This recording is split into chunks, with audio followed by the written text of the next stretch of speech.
Olá, gente. É com imensa alegria, com imensa satisfação que damos prosseguimento aos estudos do livro Os Prazeres da Alma. Hoje comentando sobre um novo tema, o amor, e vão ter mais duas outras lições, né? Dada a importância aí do tema, a Hamed colocou três lições sobre esse tema, então vamos dar início hoje.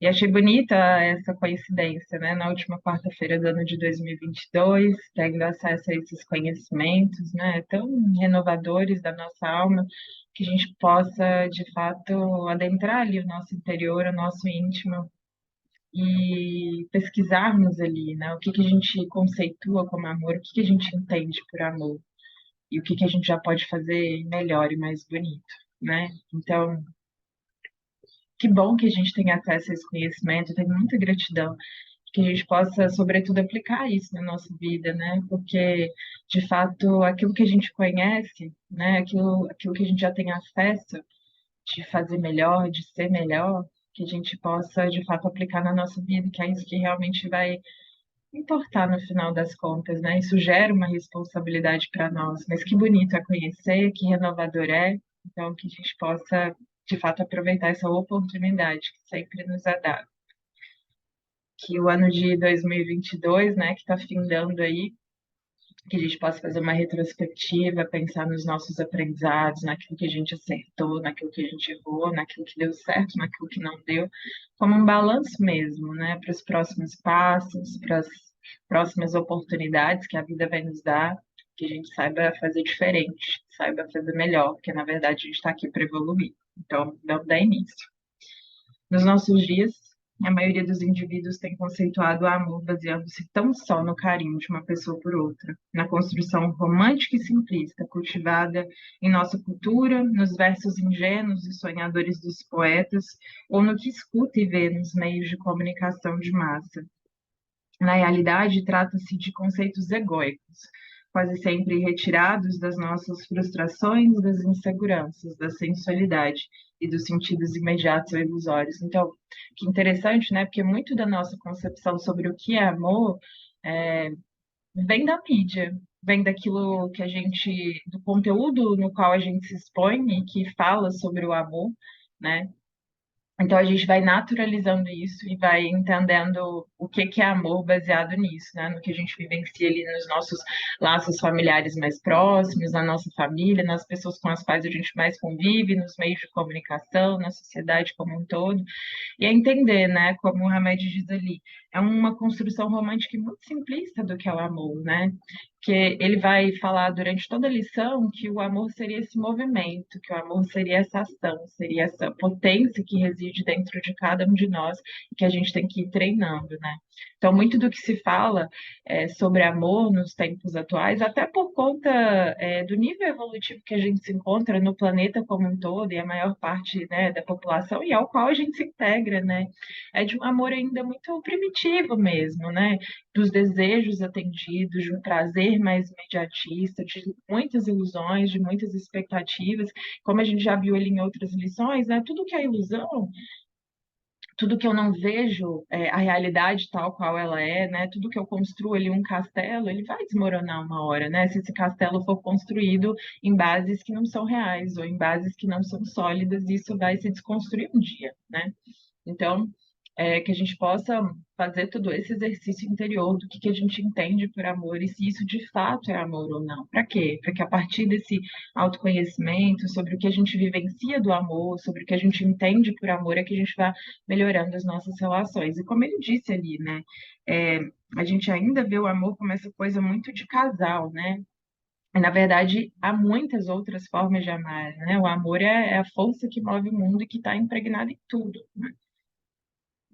O amor é um potencial imanente do ser humano. É um fenômeno natural a ser despertado por todos, e não simplesmente algo pronto e guardado nas profundezas da alma, esperando ser descoberto por alguém a qualquer momento. Então é interessante, né? Que a gente também me parece que nesse parágrafo é como se ele dissesse assim: a gente está sempre tentando ser arrebatado por um ser exterior que vai nos fazer despertar esse amor em nós, ou seja, uma outra pessoa, né? Seja um par afetivo, seja outra, né? Seja esse movimento residindo em outra pessoa, mas é como se viesse um ser exterior e despertasse em nós esse amor. E na verdade não é isso, né? Reside como um potencial imanente, ou seja, é nosso, é próprio de cada um de nós. E é nossa responsabilidade, como ele diz ali, né? Também fazer isso vir à tona, porque reside em cada um de nós, mas é preciso esse nosso esforço, é preciso um treino, é preciso uma ação, é preciso um movimento. Então, assim, não é o outro que nos desperta algo que existe dentro de nós, né? Também, mas não deveria ser, né? Ou seja, seria nosso papel. Como indivíduos que somos, despertar esse amor em nós, né? E a partir desse despertar desse amor, todas as nossas relações estariam impregnadas, né? Estariam todas é, com amor, né? Então a gente não colocaria o peso ou a responsabilidade dos outros despertarem isso em nós, né? Mas da gente. Ao despertar isso dentro de nós, colocasse isso em todas as nossas relações, colocasse o nosso coração em tudo que a gente fizesse, em todas as relações com todas as pessoas com as quais a gente convive. Que, olha que bonito, né? Então, a gente deixaria muito essa visão simplista e mais romântica de que uma pessoa, um ser exterior, viria e despertaria isso em nós para eu, né? Me movimento no sentido de produzir isso na minha vida, de treinar esses valores e tudo que eu fizesse estaria então impregnado desse amor bonito, né? Desse amor que vai ali divinizar todas as relações, né? O amor está na naturalidade da vida de cada um. É uma capacidade a ser desenvolvida, como a inteligência. Então, não é uma coisa assim, às vezes, tão transcendental, né? É uma coisa normal, né? Então, é mais uma potencialidade da alma a ser desenvolvida, como a inteligência. Então, é, a gente vê que a gente às vezes romantiza muito as coisas, né?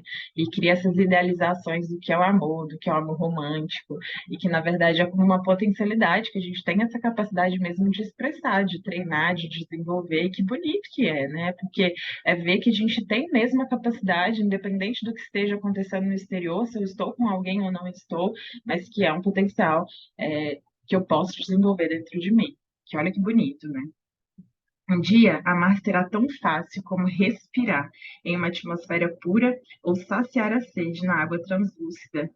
Olha que bonito, gente. Então, como qualquer habilidade, né?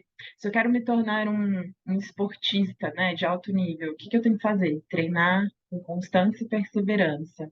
É, Se eu quero ser um musicista, né, profissional, de boa qualidade, técnico, o que que eu tenho que fazer? Treinar com constância e perseverança. Nas virtudes não seria diferente. É bonito que o Emmanuel, em várias passagens, né, em várias leituras, ele fala sobre isso, que as virtudes, elas também são treináveis, são também desenvolvidas, e esse é o nosso papel, de ter essa responsabilidade por nós, de fazer isso, né?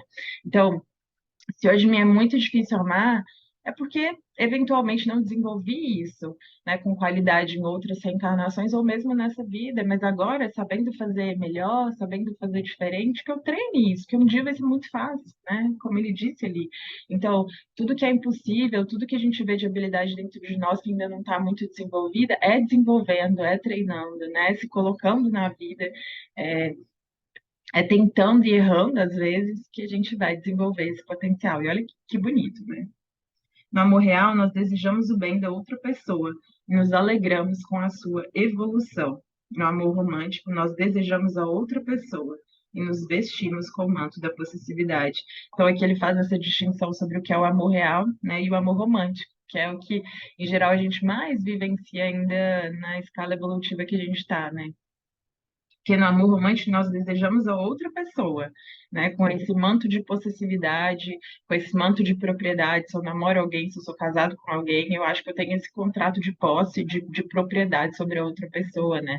Então, muitas vezes, entra aí os jogos de poder, né? Eu tento dominar, eu tento que o outro me seja submisso, eu tento que o outro faça as minhas vontades, que o outro seja quem eu quero que ele seja. E isso é o amor romântico que a gente vivencia muito nos dias atuais e que não é o amor real, né? Como ele diz, o amor real, nós desejamos o bem da outra pessoa e nos alegramos com a sua evolução. Olha a diferença, né? Então, eu desejo o bem da outra pessoa, estando comigo ou não, vivenciando uma experiência amorosa comigo ou não. E o meu papel seria o quê?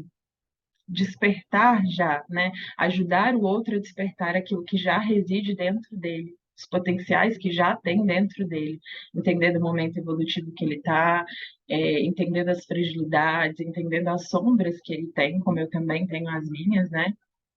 E vivenciando tudo isso, ou seja, é estar ao lado de alguém, querendo a sua evolução, desejando a sua evolução, mas não com a nossa própria régua, mas entendendo quais são os valores, o momento evolutivo que ele está, as potencialidades que já tem dentro dele, e fazer com que isso venha à tona, né? Ajudá-lo, assim como ele nos ajudaria, né? Ajudar a trazer esse melhor da outra pessoa, né? E não aquilo que a gente realmente acha que é o melhor, o correto, o adequado, né, para outra pessoa. Por não amarmos a quem indiferença e o desprezo vigoram no seio da sociedade. Que bonito, né? Porque, de fato, essa indiferença e esse desprezo mesmo é a falta de amor, né? E é o que a gente vivencia muito nas relações, principalmente nas relações que acabam e nas relações com as pessoas em geral, né? Muito desse cultivo dessa indiferença e desse desprezo, como o Hamed diz, isso é falta de amor, né? Isso é a ausência do amor, né?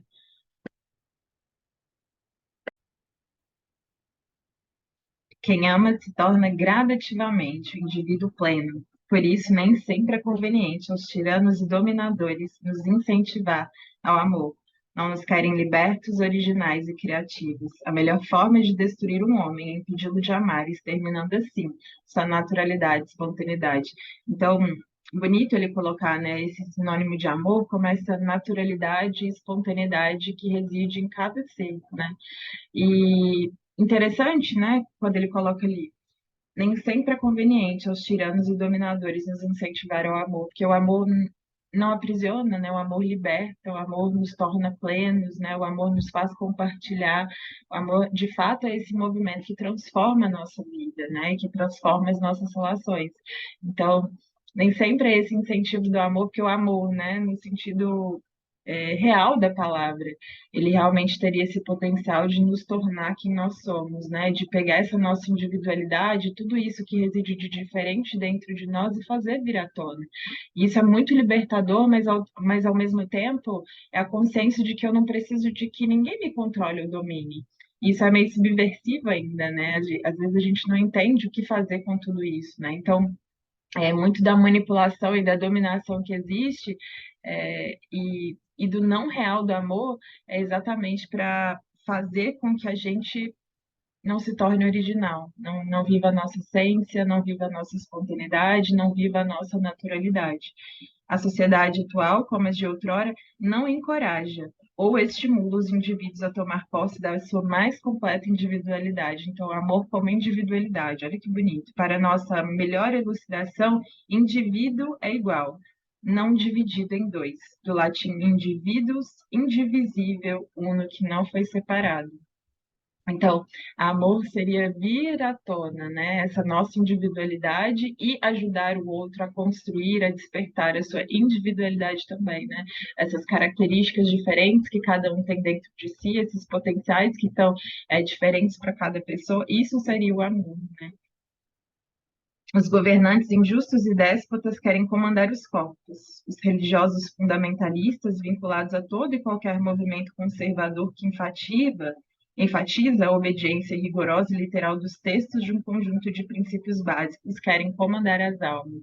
Então, há essa tentativa de manipulação, né, seja do controle dos nossos corpos, seja das nossas almas, né, seja pelos governantes ou seja pelos religiosos fundamentalistas, né, querem reduzir-nos a fantoches, a simulacros de ser humano, que nada sentem ou pensam. Fantoches são dirigidos, só obedecem. Não possuem autonomia, não possuem comando da sua própria vida. E a entender se dentro de nós essa individualidade está bem desenvolvida, né? Se de fato a gente desperta em nós essa individualidade, que seria até esse amor próprio, né? Essa minha essência que é diferente dos outros, que eu entendo que é na diferença, que é naquilo que eu sou diferente dos outros e que sou eu, né? Que sou autêntico, que sou bonito. Né, e que faria isso também com as pessoas, né? Isso seria me amar, isso seria amar o outro, né? Se houvesse amor entre os homens, não haveria fronteiras. O amor desenvolve características pessoais, distinguindo e particularizando a criatura, ao proporcionar-lhe vontade própria e independência, enseja que ela expanda horizontes e dissolva as barreiras onde o padrão e a generalização ergueram paredes. Olha que bonito, né? O quanto o amor liberta de fato, né? Porque ele deixa de ver as coisas sobre um aspecto de padrão e generalização, ou seja, eu deixo de querer me enquadrar e querer ser e fazer o que todo mundo faz, mas olho para dentro de mim, vejo quais são as minhas necessidades, os meus anseios, as minhas potencialidades e coloco isso para fora e também faço isso com o outro, né? Isso seria esse amor, né? Proporcionar, né, a mim e ao outro vontade própria, independência, para que possa ser quem eu sou. E que bonito é estar em uma relação em que a gente possa ser quem a gente realmente é, com as nossas sombras, com os nossos erros, mas também com os nossos desacertos, e vendo o outro também assim, né? Sem essas idealizações de que não existem sombras no outro, né? Mas esse respeito profundo ao grau evolutivo que o outro tá, o respeito profundo às suas sombras, né? Essa tolerância mesmo, porque nós somos mesmo essa mistura, esse misto de luz e sombra, né? Então, seria ajudar o outro a ser quem ele é e trazer à tona o melhor que ele tem de si, né? Porque a gente vai vendo nas dinâmicas, na convivência, que a gente também desperta no outro, às vezes, a pior parte dele, né? Assim como os outros também têm esse papel. Mas aí é aquilo que a gente comenta, né? A responsabilidade nossa entender quais são os gatilhos dos outros que nos fazem ser pior, né? Mas também entender o que que a gente faz que machuca o outro, quais são os gatilhos que a gente pode é, transformar ou identificar para que aquela relação seja mais harmoniosa. Então, esse seria o nosso papel, né? Então, que bonito que a gente pense a respeito disso. Ele coloca esse parágrafo como a síntese desse capítulo, então vou ler de novo. O amor desenvolve características pessoais, distinguindo e particularizando a criatura. Ao proporcionar-lhe vontade própria e independência, enseja que ela expanda horizontes e dissolva as barreiras onde o padrão e a generalização ergueram paredes. Então, não coloco o outro dentro da minha caixinha de idealização, dentro da caixinha das características que eu espero ver no outro, que eu desejo ver no outro, mas o vejo tal qual ele é, né? E o ajuda a despertar o melhor de si, assim como ele também faria esse papel por nós, né? Então, amor seria isso, dar vontade, dar independência, entender que o outro tem uma vida separada, é um indivíduo separado, e, portanto, o seu grau evolutivo, as suas características, as suas peculiaridades, aquilo que ele gosta, aquilo que ele não gosta, são diferentes dos meus, né? Então, a gente possa ir fazendo mesmo isso com os outros, nos libertando para que essa individualidade possa vir à tona e libertando também quem convive conosco, né? Quando não amamos, ficamos vazios. A ausência de diversidade e de multiplicidade na vida interior e na exterior. Amar é uma forma básica de bem viver. Nossas estruturas íntimas estão alicerçadas no amor. Sem amor, tudo fenece. Quando não amamos, ficamos vazios. A ausência de diversidade e multiplicidade na vida interior e na exterior. Então, amar também é entender, né, que nós, como outros, somos seres únicos, então é aceitar essa multiplicidade, essa diversidade de opiniões, de pontos de vista, de gosto, de padrão, né, de estágio evolutivo. Isso é amar, né? E não padronizar, e não generalizar, e não querer que o outro se molde aquilo que a gente espera e as expectativas que a gente criou e as ilusões que a gente tem sobre o amor. Muito difícil, né? Mas super necessário. Se a gente quiser viver relações profundas, cheias de amor, né? E transformadoras, sobretudo, né? Que a gente possa ser quem a gente é e que dê espaço para que o outro seja quem ele é, né? Quando o poder entra, o amor sai, né? E é uma das coisas que Jung muito dizia, de que, de fato, onde há o amor, não tem esses jogos de poder, não tem essas competições, né? Então, é sobretudo que a gente faça esse exercício interior de se olhar, olhar as nossas relações, olhar o que nos cabe fazer, nos responsabilizar por isso, né? Sem amor, tudo fenece. Buscamos a religião ou buscamos a Deus, porque perdemos contato com o amor. Não sabeis que sois um templo de Deus e que o Espírito de Deus habita em nós, conforme a expressão de Paulo de Tarso. Olha que bonito, né? Não sabeis que sois um templo de Deus e que o Espírito de Deus habita em nós? E Deus como esse amor, né? E é bem o que a Med fala. A gente procura estereotipar a religião porque nos faltou essa conexão com o amor. Porque, no final das contas, Deus é amor. Por que então temos tanta necessidade de buscar a divindade no exterior ou na superficialidade? A verdadeira religião tem o propósito de nos levar de volta a Deus, ao amor. Pois, segundo o apóstolo João, Deus é amor. Aquele que permanece no amor permanece em Deus e Deus permanece nele, né? Então, a verdadeira religiosidade teria esse papel de nos ligar a Deus, nos ligar ao amor, né? Então, sobretudo, a gente ainda vivencia muito essa superficialidade na religião, né? Buscando ainda muito esse exterior, porque faltou, ou momentaneamente, nós reduzimos essa conexão com o Pai, reduzimos essa conexão com Deus, que de fato é o amor, né? Então, não precisaria nem haver as religiões, seria o amor. O amor que nos ligaria a nós mesmos, nos ligaria aos outros e nos ligaria ao Pai. Esse é religarity, religião, né? Que vem ali muito do sentido original da palavra, foi criado para isso, né? Esse termo. Religião, então, teria esse papel de nos ligar a Deus, de nos ligar a nós mesmos, de nos ligar aos outros, fazer essa religação. Quando a humanidade aprender a amar, todos nós nos uniremos em torno de uma única só religião, o amor. Aliás, a única religião professada por Jesus Cristo. Então, a gente não precisa estereotipar, colocar em várias caixinhas, dividir em religiões, mas seria vivenciar o amor. E Deus é, né, como bem diz ali João, né? Amar a Deus, amar ao próximo, amar a nós mesmos. Essa é a mais pura essência dos ensinos do Mestre. Aliás, quantos não há que creem amar perdidamente, porque não julgam senão as aparências, e quando são obrigados a viver com as pessoas, não tardam a reconhecer que isso não é senão uma admiração material. Então, é interessante, né? Como a gente pouco vivencia o amor, mas tem muitos conceitos equivocados sobre o que é o amor, isso é uma passagem do Livro dos Espíritos que ele comenta, né? Quantos não creem que amam perdidamente? Então, às vezes, você se vê perdidamente amando, você acredita nisso, né? Sinceramente acredita nisso, é, mas você não está vendo senão as aparências, né? Como ele diz ali. Está vivendo tanto de aparências que quando de fato você é obrigado a conviver com essas pessoas, seja quando você casa ou tem uma relação mais duradoura com essa pessoa, você não tarda a reconhecer que isso não era senão uma admiração material, às vezes da forma física da pessoa, né, às vezes da roupa que ela veste, das posses que ela tem, enfim, uma coisa mais superficial, uma coisa mais exterior. E às vezes a gente acha que está perdidamente, né, amando e das confusões que a gente faz sobre o amor, né, e que vem aqui Allan Kardec falar sobre isso.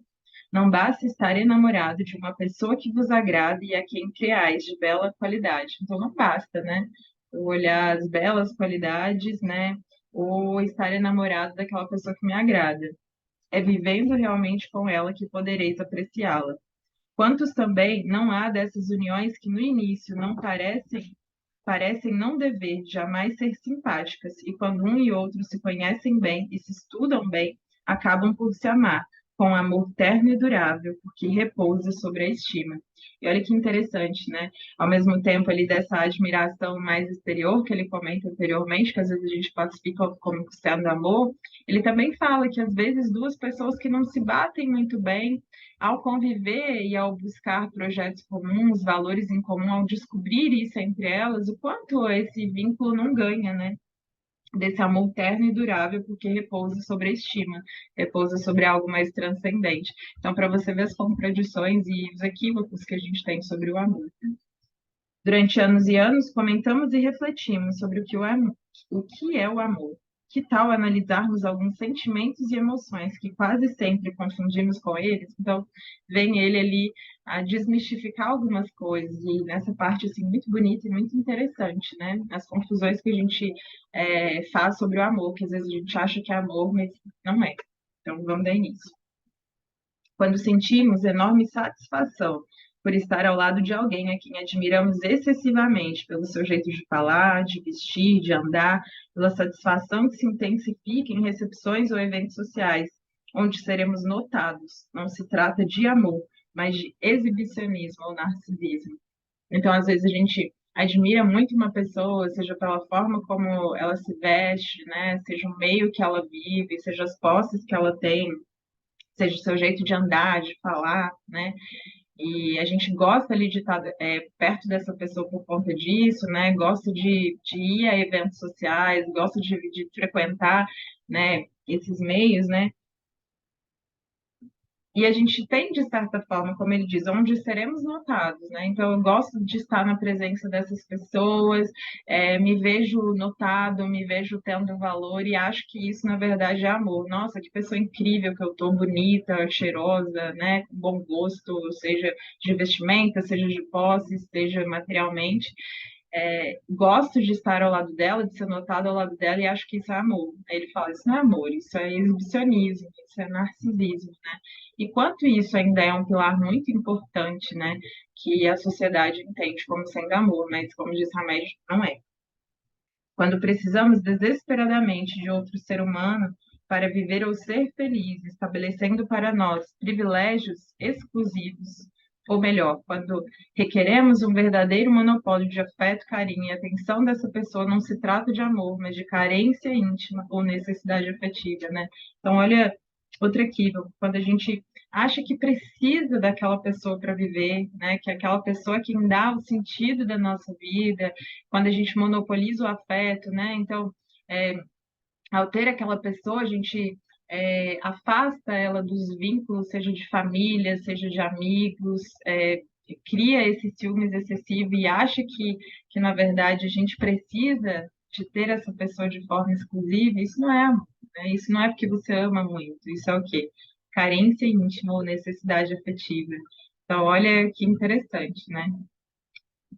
Quando vivemos entre crises de ciúmes, num clima de frustração, falta de confiança, tristeza e perda de estímulo para viver, lançando mão de qualquer recurso para manter uma pessoa ao nosso lado, mesmo quando sabemos que não somos amados, não se trata de amor, mas de baixa autoestima e desrespeito a nós mesmos.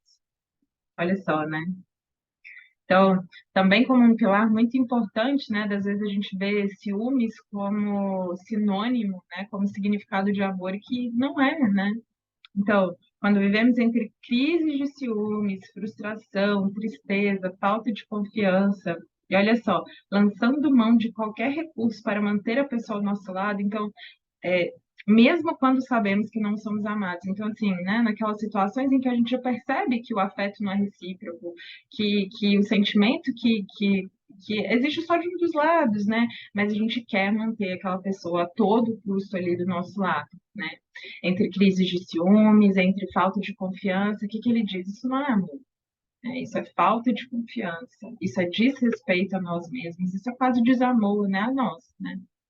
Que queremos manter a todo custo alguém que já não quer mais, né? Pelas múltiplas razões ali, seja porque aquele vínculo já não é mais saudável para ele, seja porque ele gostaria de estar com outra pessoa, ou seja, querendo a todo custo manter alguém do nosso lado, né? Cadê a nossa dignidade? Cadê o nosso respeito a nós mesmos? Então, não, isso não é porque a gente muito ama alguém. Né? Isso é porque a gente nos desrespeita profundamente, a gente nos desama profundamente, né? Então, olha os equívocos que a gente vai fazendo, né? Quando acreditamos que nossa existência perderá o sentido e não suportaremos viver sozinhos sem a presença do outro, reclamando insistentemente a presença de alguém ao nosso lado para que nos possamos livrar da insegurança e da instabilidade emocional. Não se trata de amor, mas de dependência ou apego compulsivo, né? Então, quantos de nós também vivenciamos ainda esse amor muito na espera do que o outro pode nos dar, né? De nos dar companhia, de nos dar carinho, de nos dar afeto, quando a gente, na verdade, perde o sentido de viver e acredita que só pode ser feliz ao lado de outra pessoa, e às vezes nem de uma pessoa específica, como nos outros casos, né? Mas a minha existência, ela só é importante, só tem validade se eu estou do lado de alguém, né? Isso seria o quê? Dependência, o apego compulsivo, que ele chama aqui, né? Então, não suporto viver essa presença de outra pessoa, não suporto viver na minha própria companhia, E é bem o que a gente diz, né? A gente veio sozinho, vai morrer sozinho. Então, por mais que a gente tenha relações muito profundas, um par durante toda a vida, é um trabalho individual, né? A gente não depender do outro, de que o sentido da vida não pode depender de outra coisa, senão de nós mesmos, né? Sob pena de vivermos o quê? Essa dependência, esse apego compulsivo, né? De se eu perco essa pessoa, eu perco a minha vida, né? Muitas vezes a gente vê aí o crescimento do nível de suicídios também por conta disso, né?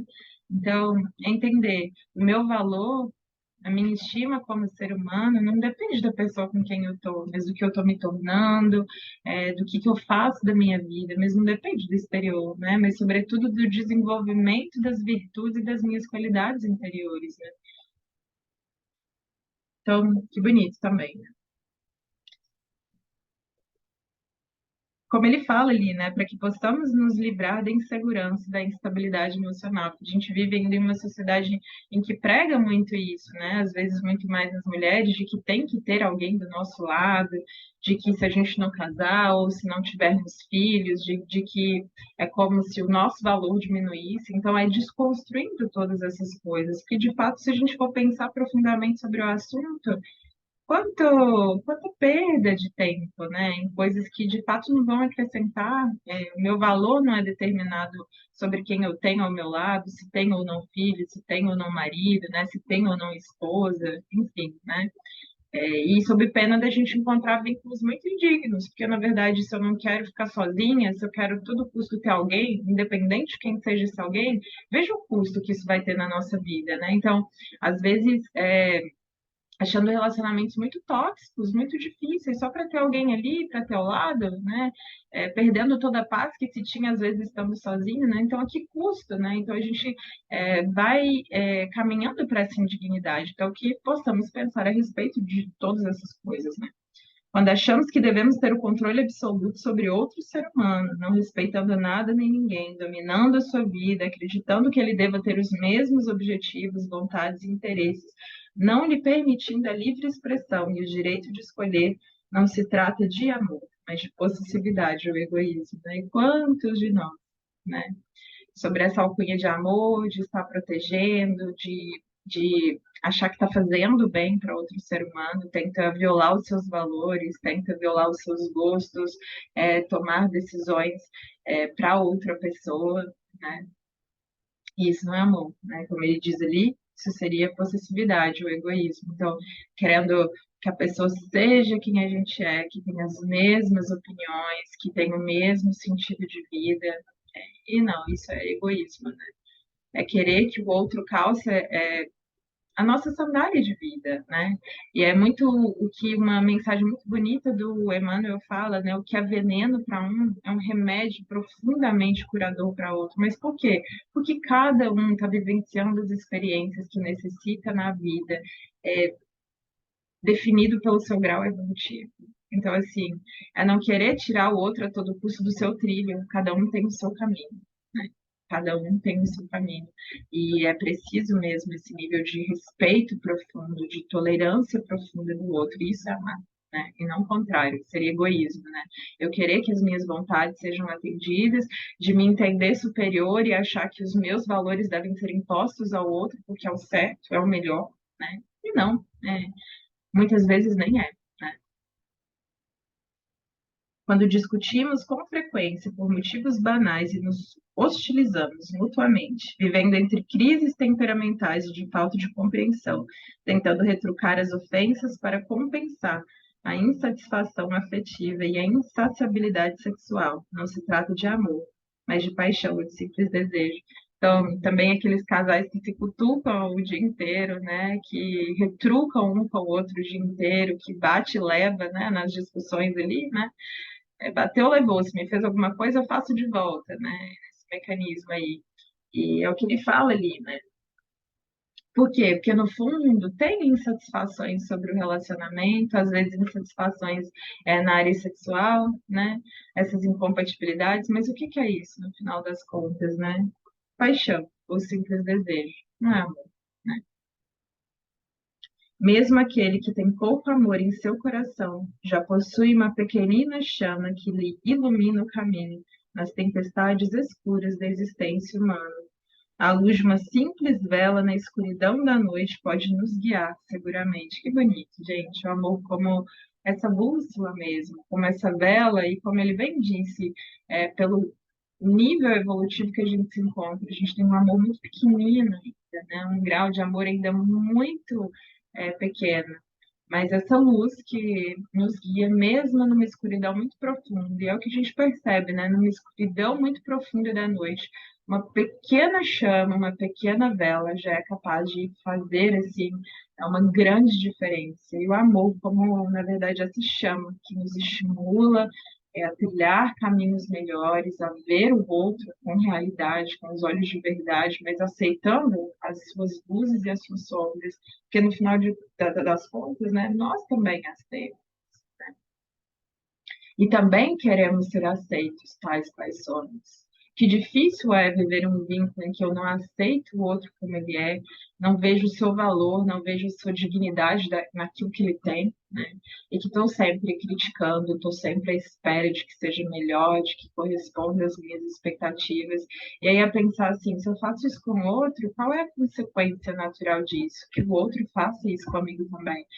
E a pensar sobre isso, que tipo de relação nós teremos a partir disso, em que eu critico o tempo todo, em que demando que o outro cumpra as minhas expectativas, que cumpra aquilo que eu desejo, né?